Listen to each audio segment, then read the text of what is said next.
say anything to you before he... Yes. What did he say? He said, say a prayer. Say a prayer? Yeah. Pay attention to the girl in the blue pajamas. Notice how she looks happy in this footage, filmed on Christmas Eve. Her parents are together, her brother is there, even her little sister, Sarah. But life is about to take a disturbing turn for the worse after her parents get divorced. The mother, Patricia, wins custody of the kids. She will drag them down a horrible nightmare that will end in the worst case of abduction the state of Florida has ever seen. What is your emergency? I found a little girl this morning down J Highway with her neck. Yeah, she ain't but about 9 or 10. 8-year-old Sayeh Rivazfar, taken from her bedroom with her sister, abused and left for dead in the middle of the woods. But she survived, outsmarting her captor. And even after everything she went through, she led the police straight to the monster who did this. She wanted to make sure he would pay for what he took from her. There was a meaning to my survival, to make sure that it never happened again. It's September 22nd, 1988. In the small town of Jay, Florida, a couple drives down the highway in their blue truck when they spot a young girl flagging them down, waving one hand in the air, holding the other to her throat. The couple stops and approaches the girl. Her neck is bleeding profusely. The man gives her a t-shirt to hold against her wound, while the woman calls 911.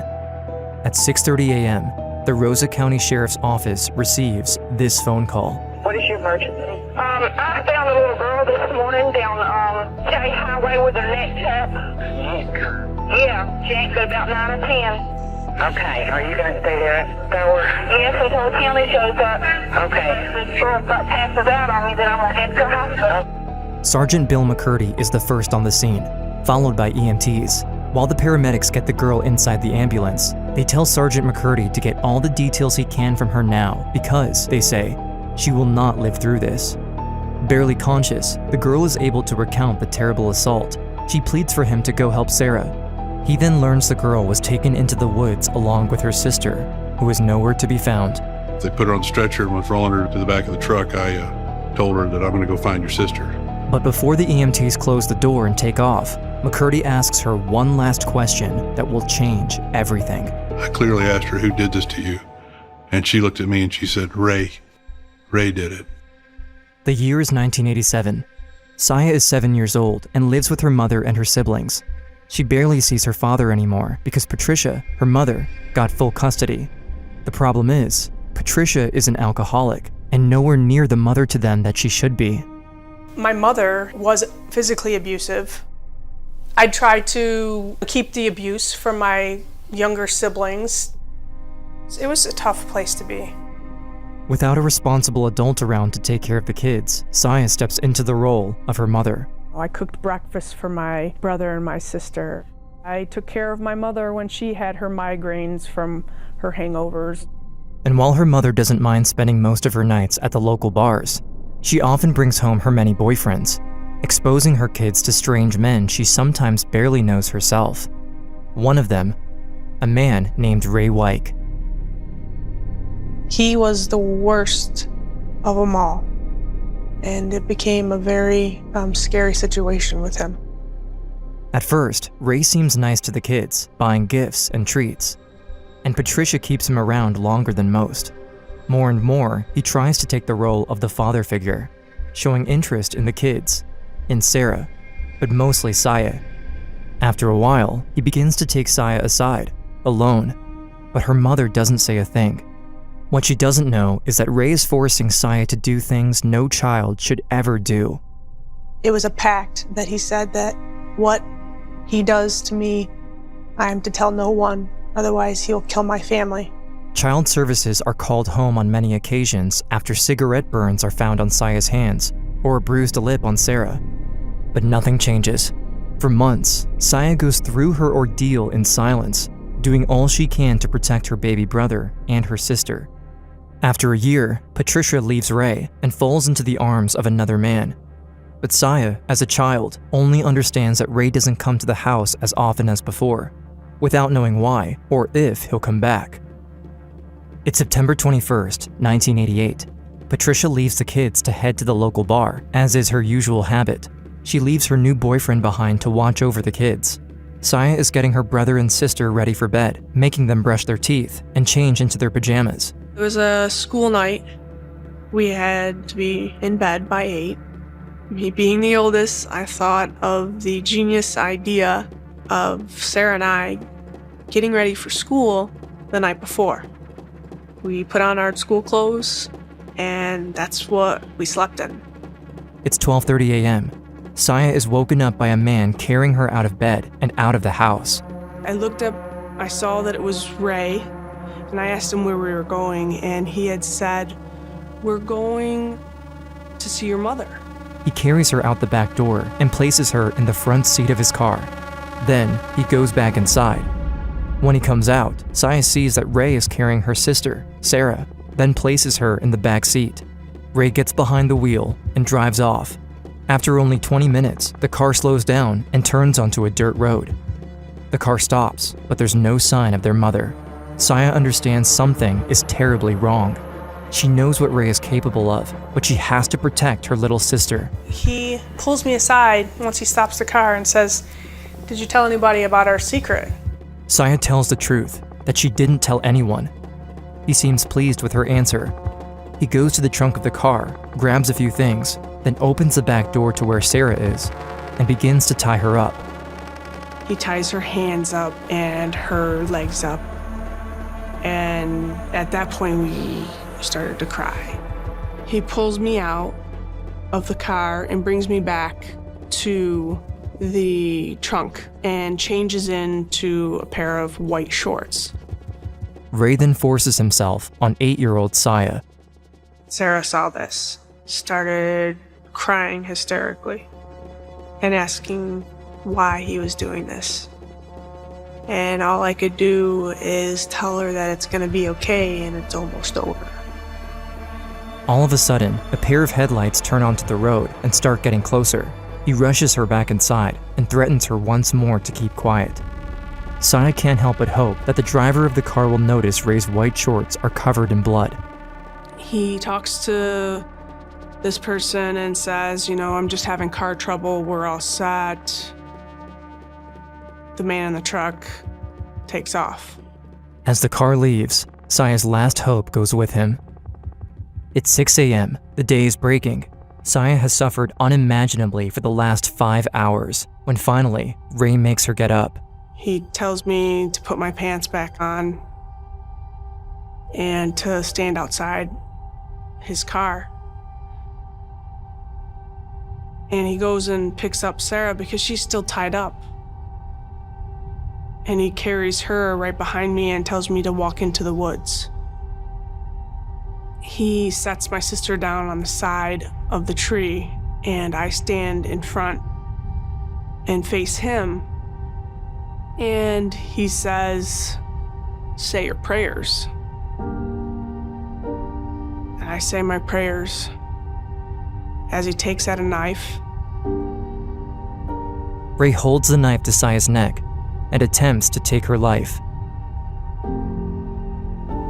I don't feel any pain, and all I can do is touch my neck. I see the blood, and I drop to the ground. I close my eyes, and I just think to myself, I have to play dead, otherwise he's gonna come back and kill me indefinitely. Sayeh lays silent on the ground, awake, eyes closed. She can't let her sister know she's okay. She can't help her or protect her because he'll kill her. All she can do is listen and be quiet and wait for him to leave. I hear Sarah screaming and crying, and I feel her on the ground kicking. Just a few minutes later, Sarah was no longer screaming and crying. She feels him jump over her body and run back to the car. Only when she hears the car drive off does she dare move. I called her name out over and over again, but I knew by the look of her that she wasn't going to answer me. All her young life, Sayeh's only concern was to protect Sarah. But now, she has to walk out of the woods without her. At that point, I felt so numb that all I could think about is getting help for Sarah and I. So I'm walking out towards the dirt road with one hand on my throat. All of a sudden, I see a blue truck pass from the dirt road, and I'm waving it, trying to wave it down. It stopped, and I walked up to it, and it was a couple. What is your emergency? I found a little girl this morning down Jay Highway with her neck cut. Though she's barely conscious, one thing is clear in her mind: the last image of her sister and of the man responsible.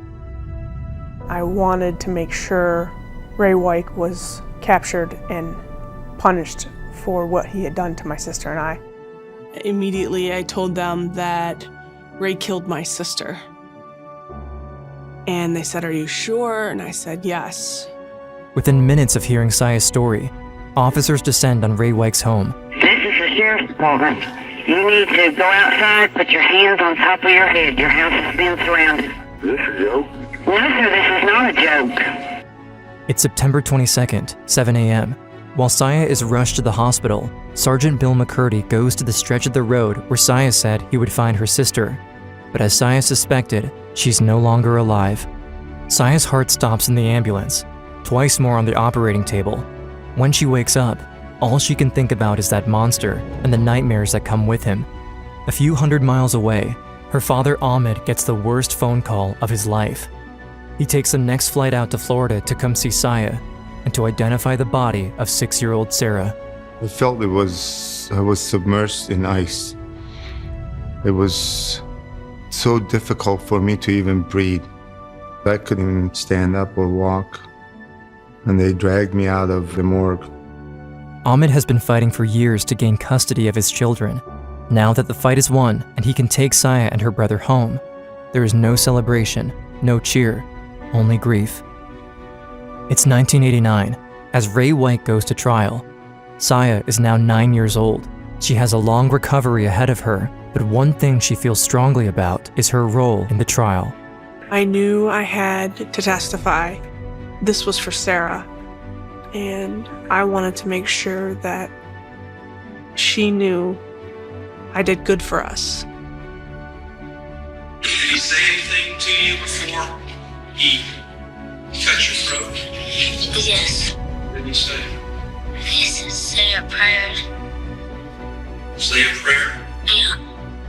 All I could think about is the next little girl that he could take advantage of, and I wanted to make sure that was stopped.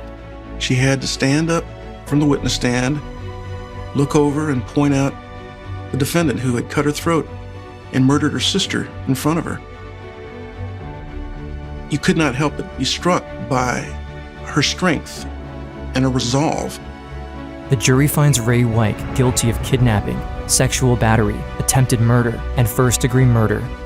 He's sentenced to death. There was relief. There was relief, and knowing that we made this happen. Through this whole process, I had the strength, and I truly believe that my sister was with me. Sayeh now works as a New York State Trooper. To this day, she continues her quest to protect others. I wanted to be able to get the monsters off the streets and be able to handcuff them and put them away so that they couldn't hurt children. I know that Sarah's out there looking down on me, keeping me safe. That's my guardian angel. I've never known somebody be so in tune in everything they do. She loves life and she lives it. She is my inspiration. Courage for me is defined by one of the greats, Maya Angelou. History, despite its retching pain, cannot be unlived, but it's faced with courage, need not be lived again. I wanted to honor Sarah, my sister, and provide awareness and even possibly prevention by sharing my story to victims, families, My mission was to become a strong voice for all young girls, all women, all crime victims, and their families. A mission of hope to light that pathway for those who are walking this dark path that I traveled as a child. A fighter for those who need me now. Know this, I will never give up that fight.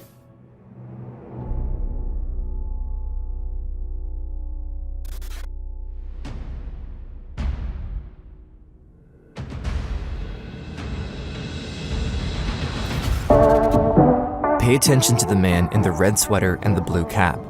At first glance, he looks perfectly normal, but the truth is, he attacked a 17-year-old girl, dragged her body into the woods, and left her for dead. Was it done in a fit of rage or in cold blood? The most disturbing thing about this video is it was filmed on April 27, 2006, mere minutes after the murder. Or so he thought. She's breathing. She's breathing. Get EMTs. Get EMTs.